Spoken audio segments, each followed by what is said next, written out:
As years passed, Okoro's spirit grew weary. He felt the weight of unfulfilled dreams pressing down on him. He longed for freedom, adventure, and love. He imagined traveling to other parts of Nigeria, experiencing new cultures, meeting new people, and perhaps finding someone to share his life with. But every time he brought up the idea of leaving Uumudikeeh, Nneoma would fall into a panic. She sobbed in tears. "Okoro, my son, I hope you are proud of me," she said softly.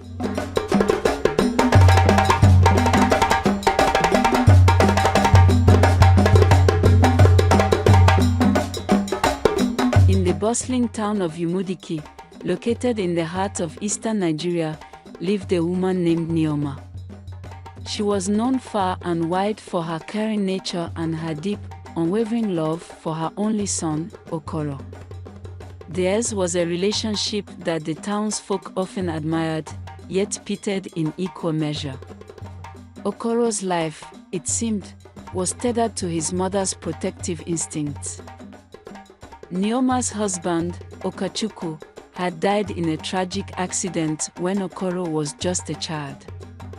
The loss devastated Nneoma, and from that moment on, she vowed to keep her son safe from the harsh realities of the world. She feared the same fate might befall Okoro if she did not shield him from every conceivable danger. So, she wrapped him in a cocoon of care and caution. Okoro, now 40, worked at a small market stall selling goods his mother procured. His days were predictable and uneventful. Every morning, he would set up his stall under the scorching sun, arranging yams, tomatoes, and peppers in neat rows.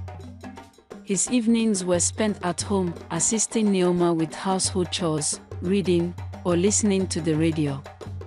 Despite his desire for more, Okoro had few friends and no romantic relationships.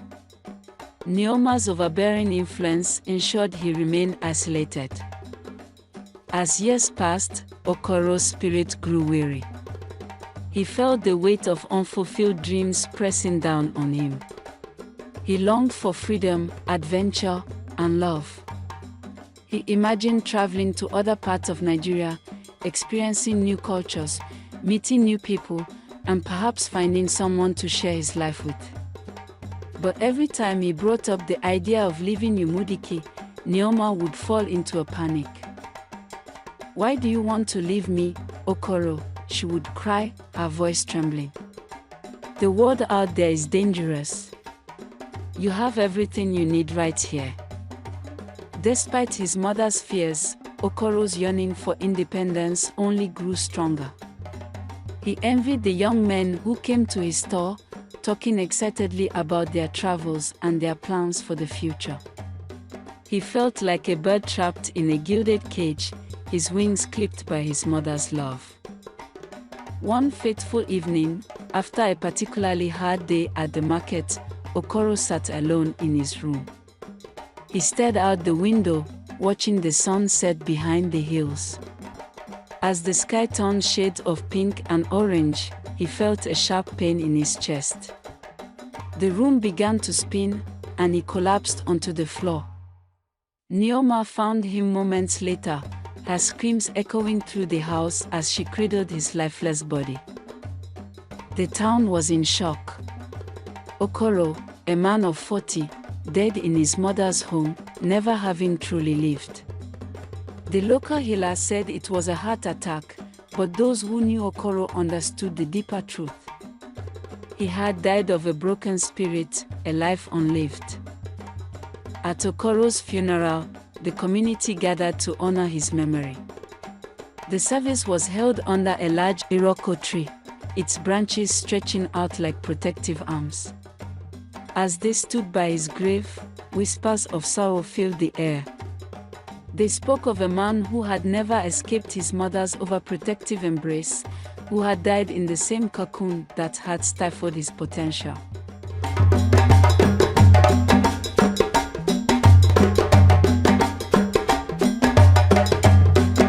Nneoma, overwhelmed by grief, finally saw the truth.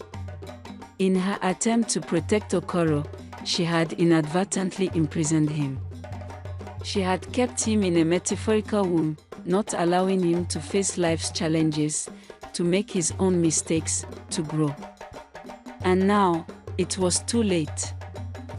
Standing by his grave, tears streaming down her face, Nneoma made a silent vow. She would spend the rest of her life helping other young men and women break free from overprotective familial bonds. She would ensure that no one else would die in their mother's womb, a life unlived. Nneoma's transformation began slowly. She started by speaking to other parents in Uumudikeeh, sharing her story and the lessons she had learned. She visited homes, attended community meetings, and spoke at church gatherings. Her message was simple but powerful: love your children, but do not stifle them. Give them the freedom to grow, to explore, to make their own choices. Her words resonated with many in the community. Parents who had once kept their children on tight leashes began to loosen their grip. Young men and women who had felt trapped began to find new opportunities and new paths.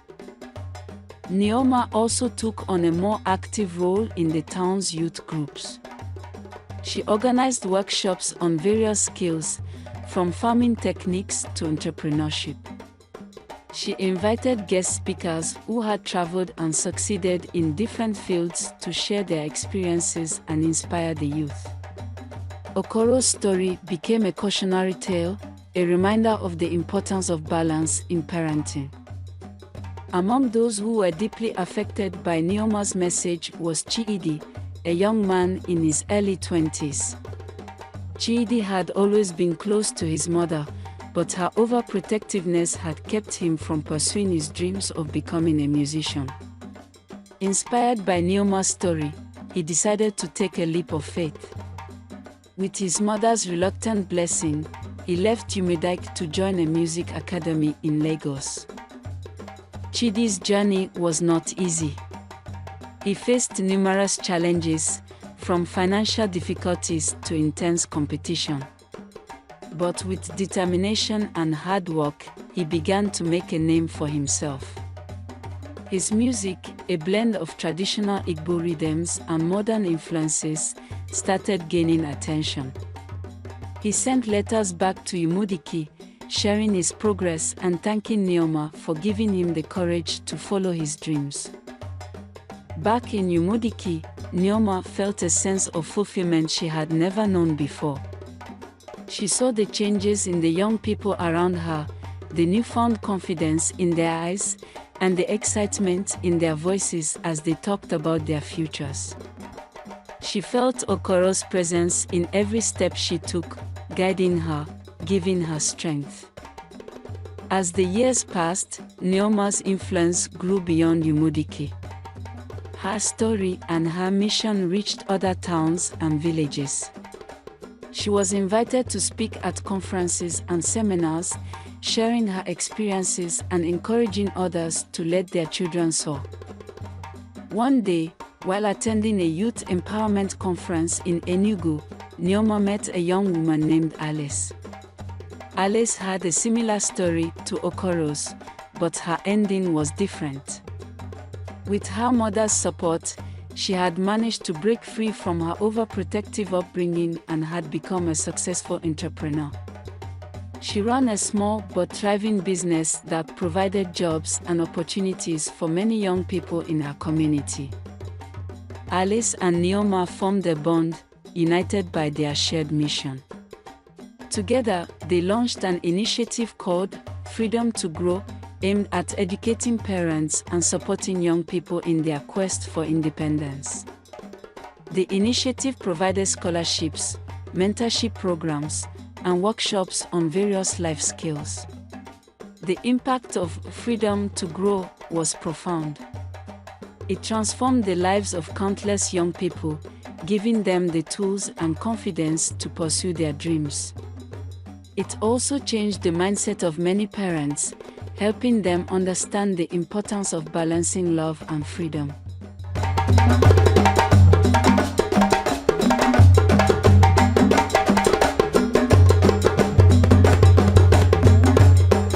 Nneoma's journey had come full circle.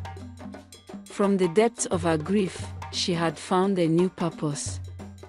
She had turned her pain into a force for good, ensuring that Okoro's legacy lived on in the lives she touched. One evening, as the sun set behind the hills of Uumudikeeh, Nneoma sat by Okoro's grave. The cemetery was quiet, the only sound is the rustling of leaves in the gentle breeze.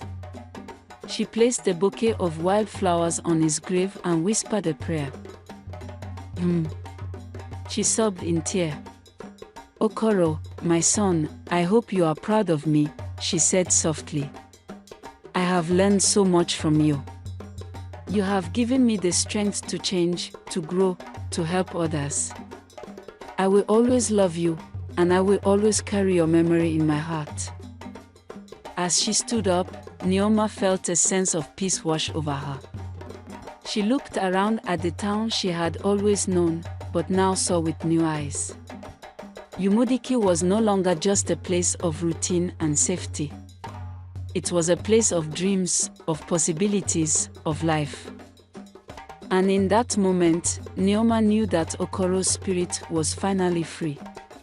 Free to explore, to dream, to live. And she, too, was free. Free from the guilt, the sorrow, and the chains of the past. Free to embrace the future, with all its uncertainties and all its potential.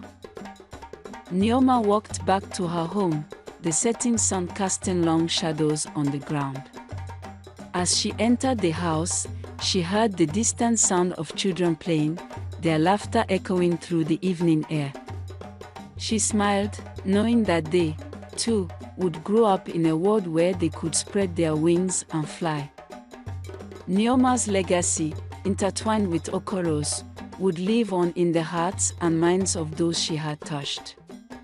And as the stars began to twinkle in the night sky, she felt a deep sense of fulfillment, knowing that she had honored her son's memory in the best way possible. Okoro's life, though confined by overprotection, had ultimately set others free.